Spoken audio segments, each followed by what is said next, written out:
एक ऐसा बादशाह जिसकी फौज इतनी बड़ी थी कि जब वह चलते थे तो शहरों के शहर धूप में घुल जाते थे, जिसका गुरूर फिरौन से भी ज्यादा,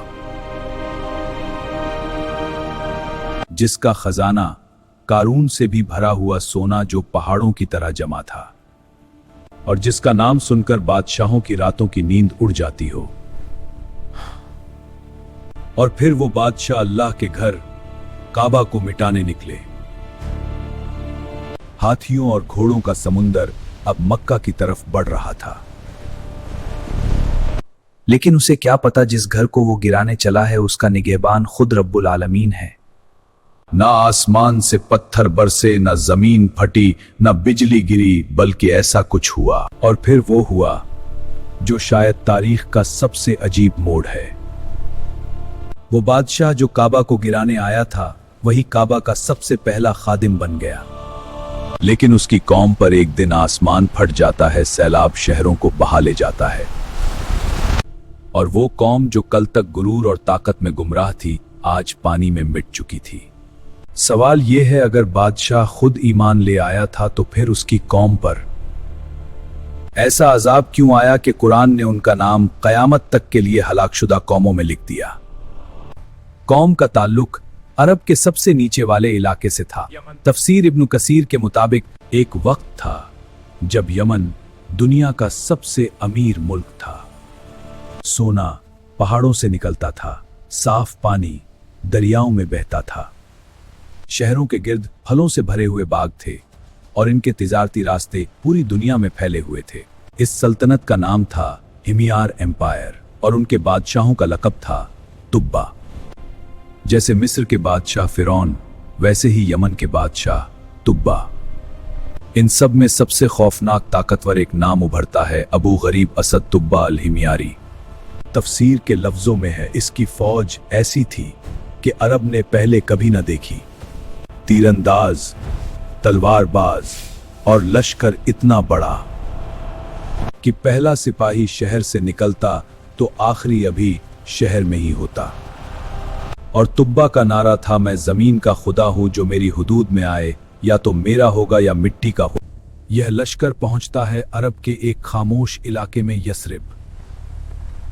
यसरिब सऊदी अरब में स्थित मदीना शहर का प्राचीन नाम है। आज का मदीना उस वक्त सिर्फ खजूर के बागात,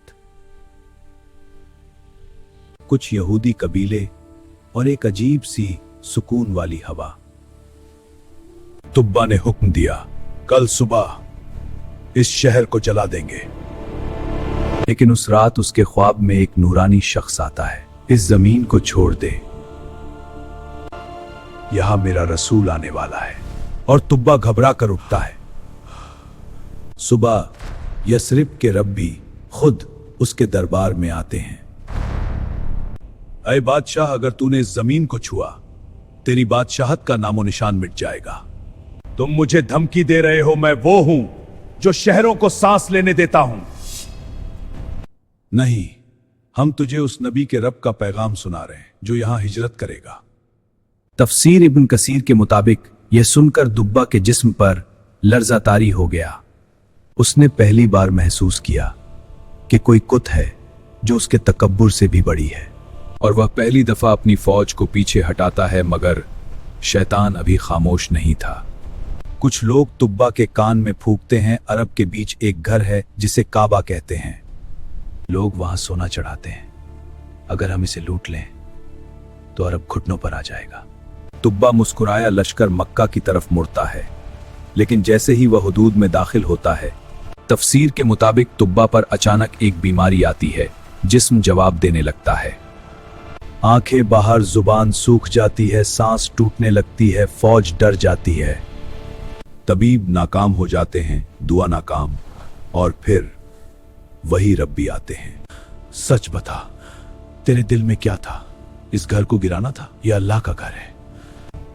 इसका निगहबान रब्बुल आलमीन है, अगर बचना चाहता है तो अभी तौबा कर। और तफसीर के मुताबिक जैसे ही तुब्बा ने नियत बदली, उसकी बीमारी गायब हो गई। तुब्बा काबा में दाखिल होता है, लेकिन बादशाह बनकर नहीं, फकीर बनकर।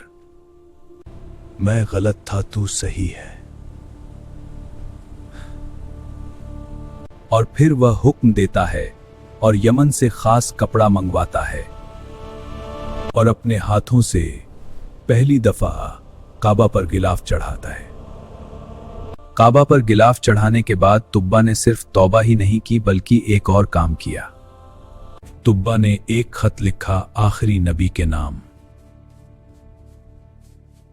मैं गवाही देता हूं कि आप अल्लाह के रसूल हैं। अगर मैं आपका जमाना पा लेता तो आपकी खिदमत करता। उसने यह खत यस्रिब के लोगों को दे दिया और वसीयत की। यह वसीयत यस्रिब वालों के लिए है और तारीख के मुताबिक यह खत नस्लों तक संभाल कर रखा गया और बाद में रसूलुल्लाह को दे दिया गया। इस वाक़े का जिक्र कुरान में नहीं आता लेकिन तफसीर और पुरानी इस्लामी रिवायतों में है। तफसीर इब्न कसीर के मुताबिक तुब्बा दीन हक पर आ चुका था लेकिन उसकी कौम आग की पूजा करती थी, बुतों को रब मानती थी। पूरा हो गया है बादशाह। तुम लोग गुमराह हो चुके हो, अल्लाह को भुलाकर कुत्तों को सजदा करते हो और फिर हम फैसला करते हैं इस चीज का फैसला आग करेगी।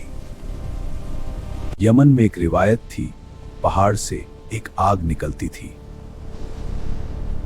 जो जालिम को खा जाती थी और मजलूम को छोड़ देती थी। पूरा मुल्क जमा होता है, एक तरफ बुत और एक तरफ तुब्बा और उल्मा।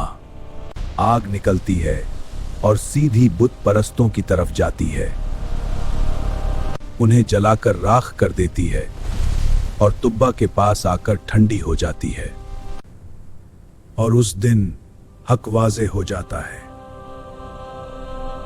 लेकिन तुब्बा के मरने के बाद कौम फिर से शिर्क में पड़ जाती है और वो जुल्म करने लगते हैं।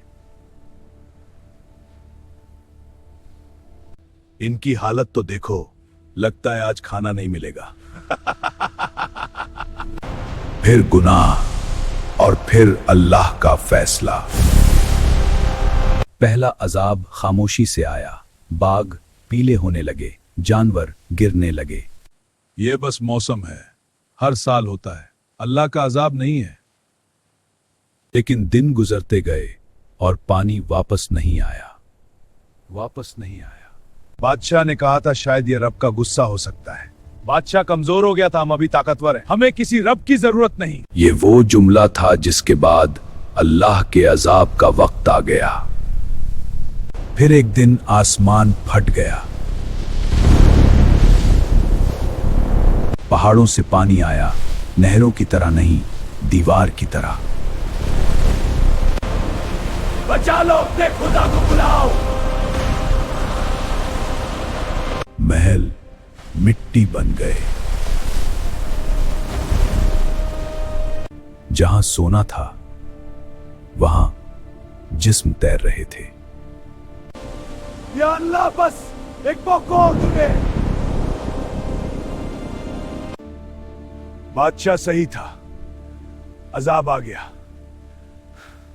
कुरान ने सिर्फ इतना कहा, हमने कौम को हलाक कर दिया। जिस कौम ने कहा था हमें कोई नहीं मिटा सकता, आज उनका नाम तक हवा में खो गया। यह वाकया सिर्फ यमन का नहीं, यह वार्निंग है हर कौम के लिए जो अपनी ताकत को खुदा समझ लेता है, वक्त उसे उसकी औकात दिखा देता है। इस वाकया से आपने क्या सीखा? अभी कमेंट्स में बताइए, लाइक कीजिए, चैनल को सब्सक्राइब करिए।